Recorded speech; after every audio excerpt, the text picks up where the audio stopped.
د امریکایي رسنۍ لخوا د افغان ځواکونو د وژلو ادعا او د طالبانو غبرګون. د طالبانو د سرپرست حکومت ویان ذبیح الله مجاهد د مخکینیو امنیتي ځواکونو د وژنې په اړه د نیویارک ټایمز راپور رد کړ او هغه یې مغرضانه وباله.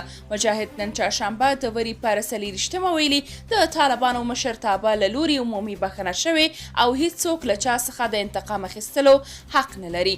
د نوموړي په خبره نیویارک ټایمز د داسې بې بنسټه راپورونو په خپرولو د افغانانو ترمنځ تربګنۍ او دښمنۍ ته لمن وهي.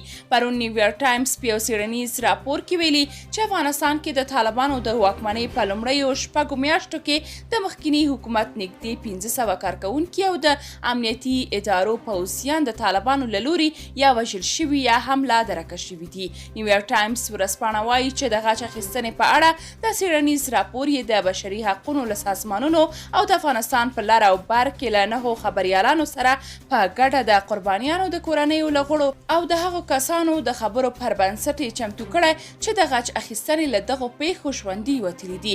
نیویارک ټایمز په دغه څېړنیز راپور کې ادعا کړې چې ځینو برخو کې د طالبانو لخوا اعلان شوې ټولبښنه د دې لپاره وه چې د مخکیني حکومت کسان ځانونه ښکاره او وروسته یې ونیسي. په همدې حال یو شمېر هیوادوال له طالبانو غوښتنه کوي چې پخواني پوځیانو ته دې هم خپلو لیکو کې ځای ورکړي.